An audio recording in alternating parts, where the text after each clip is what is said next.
उस चावल को दूसरे दिन सूंघ कर बहते हुए पानी में डाल दीजिए। महाराज कितने भी रोग से ग्रसित हो गए, पीपल का एक पत्ता 52,000 ब्राह्मण की साक्षी कराता है महाराज, बहुत ध्यान देना। अच्छा एक बात बताइए कि कई लोग कहते हैं कि कई तुम जहां जहां जाते हो ना, ऐसे जिनके शरीर में ऐसे ऐसे लोग घूमते हैं और घूमने के बाद कहते हैं कि तेरी कुल देवी तुझसे रूठ गई, कहते हैं ना, तेरे से तेरा ये देवता रूठ गया, वो देवता रूठ गया, परमात्मा रूठ गए। तो आप कैसे पहचानोगे कि भगवान आपसे रूठ गया? आप कैसे जान सकते हो कि भगवान आपसे रूठ गया? हमने देवी जी को धोख नहीं लगाई तो देवी जी नाराज हो गई, हमने पिताजी को धोख नहीं लगाई तो पिताजी नाराज हो गए, हमने वो देवता के ये नहीं करा तो वो नाराज हो गए। आपको कैसे मालूम पड़ेगा कि देवता नाराज होते हैं? देवता नाराज होते हैं, याद रखना, संसार में देवता अगर नाराज होते हैं तो कभी किसी का अहित नहीं करते। बहुत ध्यान देना इस बात पर, कभी अहित नहीं करेंगे देवता अगर नाराज होंगे। देवता नाराज होते हैं तो किसी का भोजन पानी बंद नहीं कर देते। देवता नाराज होते हैं तो किसी का खाना पीना बंद नहीं करवा देते। देवता अगर नाराज हुए हैं और आपको मालूम करना है कि देवता मुझसे नाराज हैं, तो कैसे मालूम करोगे? तो केवल एक काम करिएगा, अगर देवता नाराज होते हैं तो सबसे पहले आपकी पूजन पाठ छुड़वा देते हैं। क्या छुड़वाएंगे? रोज मंदिर जाती है, रोज माला उठाकर जाप करती है, रोज गीता जी का पाठ करती है, रोज दिया लगाने जाती है। 4 दिन 5 दिन 6 दिन 10 दिन अगर आप दिया लगाने नहीं गए, मंदिर नहीं गए, पूजन नहीं करी, तो समझ लेना कि देवता मुझसे नाराज हैं, इसलिए मेरा मुंह नहीं देखना, मुझसे नाराज।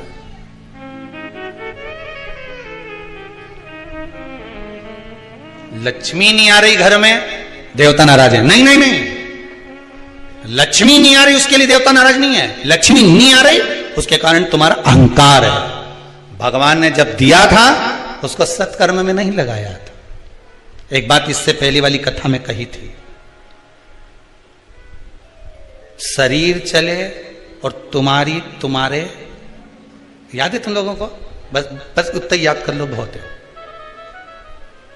इतनी बात तुम लोग याद कर लोगे ना तो आने वाले समय में 2-1 साल में तो तुम हम बस इतनी याद कर लो। बस हर कथा में से इतनी निकाल लोगे ना तो थोड़ा तो यहाँ समझ में तो आए, लगे तो सही कि कथा अंदर गई। तो एक बार पहले कथा में, इससे पिछले वाली में की थी, 7 से पहले वाले में, कि तुम्हारे घर में चले और तुम्हारा शरीर चले, तब तक सारा दान पुण्य भजन तीरथ सब कर लो। और क्योंकि तुम्हारी घर में चलेगी तभी तुम दान कर सकोगे, सत्कर्म कर सकोगे, भजन कर सकोगे, शरीर सही होगा तो तीरथ कर सकोगे। अब शरीर ही साथ नहीं दे और घर में तुम्हारी नहीं चले तो कोई तीरथ होए कि दान होए? कैसे भजन करे? कुछ नहीं करना, पीपल का एक पत्ता, उस पत्ते पर थोड़ा सा चावल, थोड़ा सा चावल, पूर्णिमा की रात्रि को अपने हाथ में लेकर अपने नयनों से लगाकर शरीर पर से स्वयं उतारकर उसको दरवाजे के पास रख दीजिए। पूर्णिमा की रात्रि को पूर्ण होने पर उस चावल को दूसरे दिन सूंघ कर बहते हुए पानी में डाल दीजिए। महाराज कितने भी रोग से ग्रसित हो गए, पीपल का एक पत्ता 52,000 ब्राह्मण की साक्षी कराता है महाराज, बहुत ध्यान देना। पीपल के वृक्ष में स्वयं नारायण का, मेरे कृष्ण का वास है। स्वयं भगवान गीता के अंतर्गत कहते हैं कि मैं पीपल का वृक्ष हूं, नारायण उसी में। 52,000 ब्राह्मणों का वासा एक पीपल के पत्ते में होता है। और आपको पहले भी कथा में कहा, गाय ब्राह्मण बहन बेटी ये सब काल का हरण करने वाले हो, काल को हरने वाले हो रोग को मिटाइए। शिव का स्मरण करो।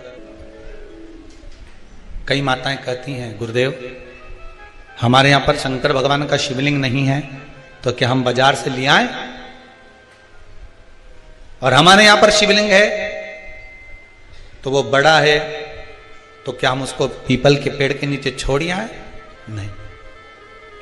शिवलिंग है तो पूजन करो, नहीं है तो भगवान का जब स्नान कराओ, ठाकुर जी का कराओ, देवी जी का कराओ, जो तुम्हारे घर में भगवान है उनका जब पूजन कराओ, तो पूजन कराने के बाद में जब उनका स्नान कराओ, स्नान कराते समय थोड़ा सा भाव यही प्रकट कर लेना कि हम शंकर विश्वनाथ को, महाकाल राजा को, सोमनाथ को, मल्लिकार्जुन को, भीमाशंकर को, त्र्यंबकनाथ को हम जल चढ़ा रहे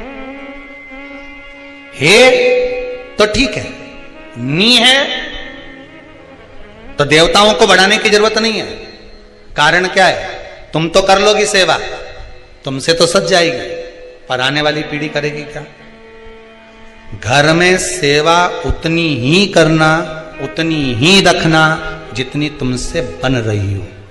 तुम्हारे जाने के बाद घर के बहू बेटा भगवान को डलिया में भर के वृंदावन छोड़िया, ऐसा काम मत करना। जितनी बने उतनी छोटे रूप में सेवा करोगे तो पीढ़ी दर पीढ़ी चलती रहेगी। ज्यादा सेवा को बढ़ा दिया, छूना नहीं, नहा के आओ, कपड़े बदल के आओ, ये कर आओ, जाओ जरा। जितना तुम पूजन को, सेवा को, भजन को, कीर्तन को जितना हवा बनाओगे, जितना डराओगे लोगों को, वो उतने डरेंगे, उतने डरेंगे। सेवा को, भजन को, पूजन को कभी डराने का केंद्र मत बनाओ। ये तो भगवान की मस्ती का आनंद सुख है। लोटा भर के पानी भी अगर चढ़ा रहे हो, शंकर जी के मंदिर में जाकर जल चढ़ा रहे हो, थोड़ी गलती हो गई, भगवान से कह देना तुम्ही ने सिखाया है, हो गई तो हो गई, आप ही ने तो सिखाया, नहीं जानते थे। अब धीरे धीरे धीरे धीरे लोगों को शिव महापुराण सुनते सुनते मालूम पड़ रहा है कि शंकर की कैसे पूजन करना चाहिए, बेलपत्री कैसे चढ़ाना चाहिए, जल कैसे चढ़ाना चाहिए, धतूरा कैसे चढ़ाना चाहिए, चंदन कैसे चढ़ाना चाहिए, काली तिल कैसे चढ़ाना चाहिए। ये लोगों को ध्यान में अब आ रहा है धीरे धीरे। पहले नहीं मालूम था तो हो गई, गलती हो गई, स्वीकार, हमने गलती करी। शिव पुराण कह रही है, भगवान शंकर की कथा कर रही है, चंद्रदेव ने भगवान शंकर की आराधना करी, बालू रेत का शिवलिंग का निर्माण कराया महाराज जी। शिव महापुराण की कथा में आता है, देवराज नाम का ब्राह्मण जो गलत कर्म करता था, चोरी करता था, शरीर में ताप पड़ने के बाद में जब वो शंकर के मंदिर में जाकर कथा सुना और थोड़ी सी कथा सुनकर बाहर निकला, तो उसको केवल कथा का एक तत्व उसके जीवन में उतर गया था, अंश मात्र उसके जीवन में उतर गया था, उसको परमात्मा मिल गया था, अंश मात्र। बिंदु की धर्मपत्नी चंचुला देवी बार बार कथा में आया, पार्वती जी ने उससे शिव महापुराण की कथा करवाई। क्या करती थी वो चंचुला? काशी में जाकर उसने करा क्या था? पति के जाने के बाद बिंदु जो पानी में डूबकर मर गया, प्रेत योनि में चला गया। पहले भी कथा में कहा, पानी में डूबकर मरा हुआ व्यक्ति, सर्प के डसे से मरा हुआ व्यक्ति और स्त्री के हाथ से या स्त्री के चक्कर में मरा हुआ व्यक्ति ना तो देव योनि में जाता है, ना तो बैकुंठ जाता है, ना नरक जाता है। वो तो बीच का प्रेत बनकर भटकता रहता है, उसकी गति नहीं होती, उसका मोक्ष नहीं होता।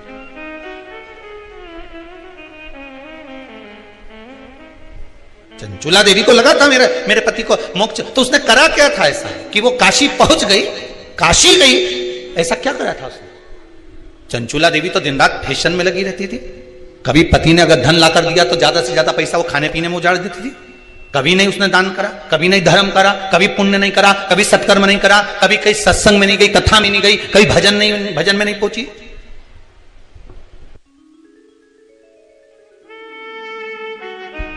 फिर उसने करा क्या?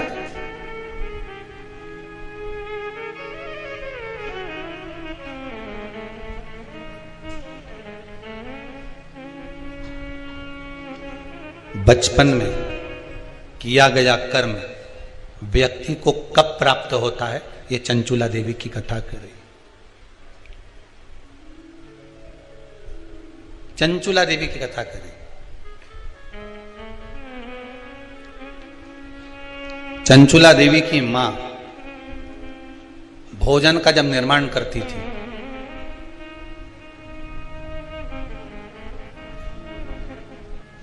ध्यान दीजिएगा जरा, बहुत सुंदर संवाद है। शायद आप भी अपने बच्चों को इस चीज के लिए डांटते होंगे शायद।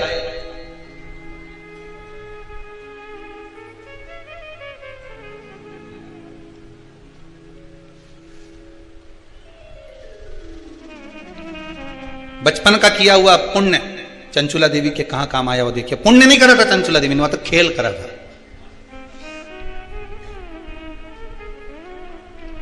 किस जगह पर काम आया?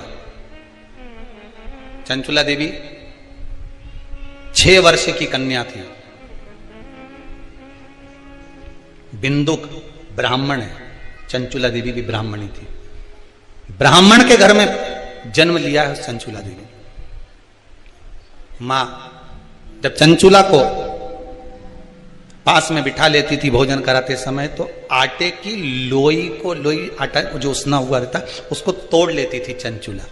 6 वर्ष की चंचुला उसको तोड़कर गोल बनाकर चपटा करती थी। दूसरी लोई को घुमा घुमा कर जो मां शंकर जी के मंदिर में शंकर जी को जल चढ़ाने जाती थी, उस लोई को वैसा रख कर गोल बनाकर पिंडी बनाकर उस आटे का पिंडी बनाती थी।